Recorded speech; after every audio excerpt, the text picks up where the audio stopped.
Okay, I feel the magic. I'm on one today. I feel it. Do you feel the vibe? I can feel it. It's tingly all over.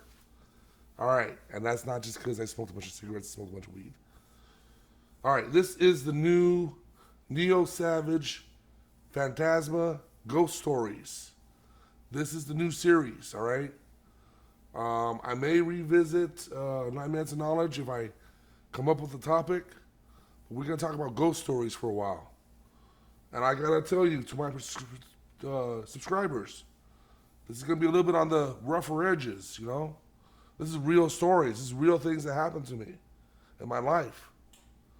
It's gonna be real. I might drop a few f bombs. I mean, I hope that doesn't bother you. I'm being real. Okay, I'm gonna be real with you. All right, this is all factual things that actually happened. All these ghost stories actually happened. All right. I'm gonna start off the ghost stories with a real ghost story. Uh, I had this friend, or I had this friend. I don't really talk to him that much. We're still close. David Signs.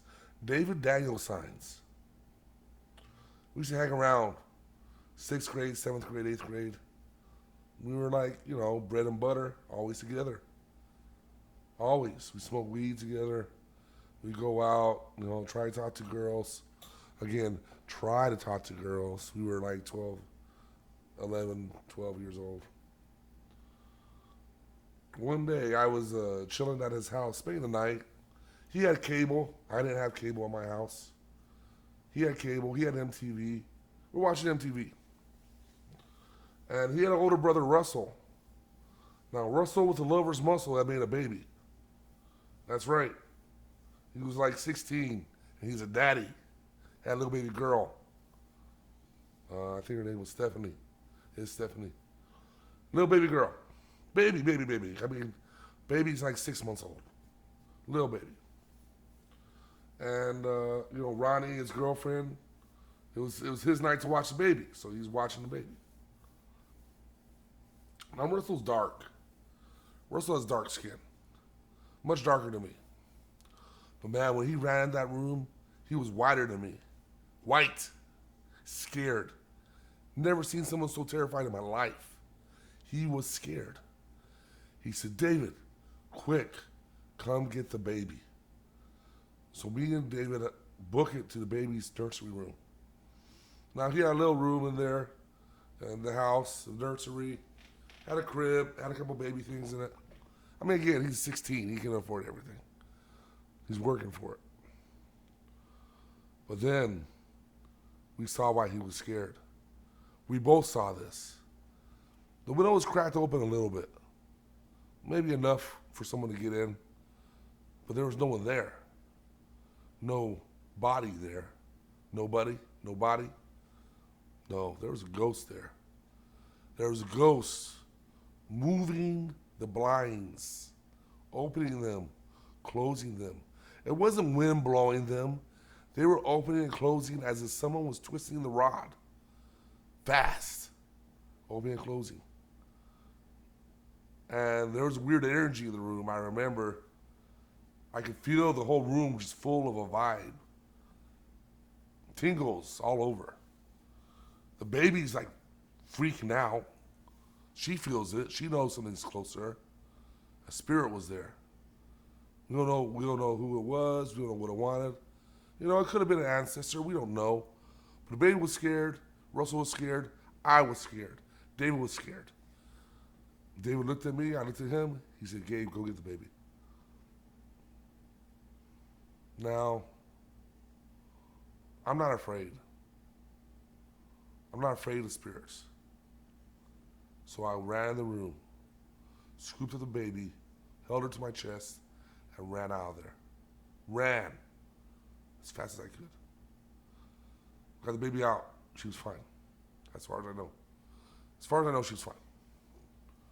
But that was a real ghost that I saw. I saw it. I guess you could call it a poltergeist, right? It was doing things. It was moving things. It was a spirit that was so powerful that was moving things in our world. Wow. Is that trippy? And that's a real thing that happened. I'll tell you another ghost story. So, I don't know if my ex attracts ghosts or if we caught one and started following us.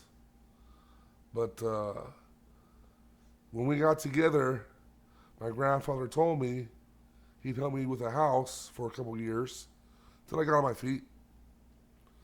He said someone helped him, so he wanted to help us. He had faith in us. He thought we could make it. So my grandfather owned a whole block of houses in Phoenix, a dozen houses or more. And there's this one house that my ex liked. Now this house had sat empty for about 20 years. Well, it wasn't empty. It was empty of people. But it was full of, get this. It was full of medical records. Medical records from the medical facility down the street that my grandfather owned. Medical records.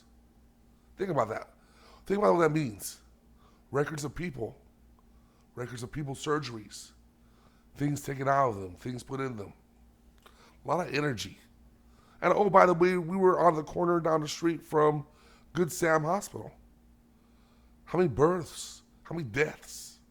How much pain are people going through? It was like a giant beacon of energy. A lot of spirit energy around there. Anyhow, my grandfather has the house renovated for us. We move into it. And within the first few days, a few weird things happen. The remote control will move. Now it's just me and my wife and our infant baby. Who's moving the remote? She didn't move it, I didn't move it. The remote would move and disappear, and it would show up right where we thought it was. But it wasn't there 5 minutes ago. Weird. And then this house had a nice porch out front. So I would sit on the porch and smoke. I was smoking weed. Not really cigarettes, weed. Well, the washroom was in the back and the kitchen was in the back. So literally on the other side of the house was where my ex-wife spent most of her time. Kitchen and washroom. I'd be out front smoking, relaxing, because I was working. Not that I was being a bum. I was working to relax. I'd hear my wife call me. Gabriel, come here quick. I'd run up to the back. Okay, babe, what is it? I'm here. And she'd look at me with a confused look and say, I didn't call you. And I said, oh, I heard you call me, okay. Now I think I'm crazy, right? I go back up front. Then about 5 minutes later, she comes running up. Gabriel, I heard you call me. What is it? I didn't call you. Well, pretty soon we figured out there was a ghost that lived in that house with us. A spirit. Oh, this guy was mischief. He'd take things. He plays a little game of calling my wife's voice, or calling her my wife's voice name, or calling her my name. You know, whoever he's talking to. We used to have to cover our feet in the bed because he had to pull our toes. Yeah. It was weird. It gives me the chills just to think about it. Because that ghost is still there. Maybe there's more of them now. So, we moved out of that place. Moved into a house on the west side. But the spirit activity still happened. I saw a ghost run through our room. I saw it. It manifested and ran through. Now, I assume it was just passing through. But I never can tell. My ex-wife is kind of different. She's very powerful. I think she was attracting them. I think she might have had a little demon inside her that I like to call us friends. Yeah, because we sold that house during the bubble, made a lot of money, bought a bigger house in Australia Foothills. 4-bedroom house. 4-bedroom, 2-bath house. Everything we needed. And I was trying to get my kids all sleep in their same room, a different room, you know. There's 3 kid bedrooms, so they each had their own bedroom. Now the funny thing is, Ezekiel, his bedroom was right by the garage. He shared a wall with the garage. Now, Ezekiel didn't like to sleep in his bedroom. He'd always sleep with Xavier in another room. Why? Because he'd be hearing things in the garage at night. Something's banging around out there. Something's moving. Okay. So it could have been a rat, but I didn't have rats. I sprayed. Could have been a bird? No. No, why was my son scared? Why did I get a weird feeling in that house? Those weird smells. It would smell for some reason. A weird smell. We fought in that house a lot. A lot of fights. I think there was a demon there sucking our energy. There's a demon there that liked to get us to get all riled up, start fighting with each other. I like that shit. You can feel the vibe. Then we lost that house. Yeah, I had the bubble burst, and it was a high payment, and I lost my equity, and had a short sell it. So then we moved into another house that was a rental, a nice big house. But still, I felt something in the bathroom. Like every time I went into the little bathroom room, I could have sworn there was a demon sitting on a toilet watching me. I could have swore. Like I could visualize it. I could fucking see it. And I had a bad feeling in that bathroom. We fought in that house. Then we bought our own house. We had it built from the ground up. No one lives in this motherfucker but us. We blessed it. We went out there every day to check on it. Made sure no weird shit was going on. Yeah. And that house felt good for a while. Didn't have no spirits. But then that same feeling came back. That you're in a room with someone else. There's other people with you. Weird things would happen. I'd lose shit. But I don't lose shit. Like I put things in the same place. But why am I losing stuff? Yeah. I see a lot of ghosts in my time. I'm not afraid of them. I realize I have a body. I can welcome them or reject them.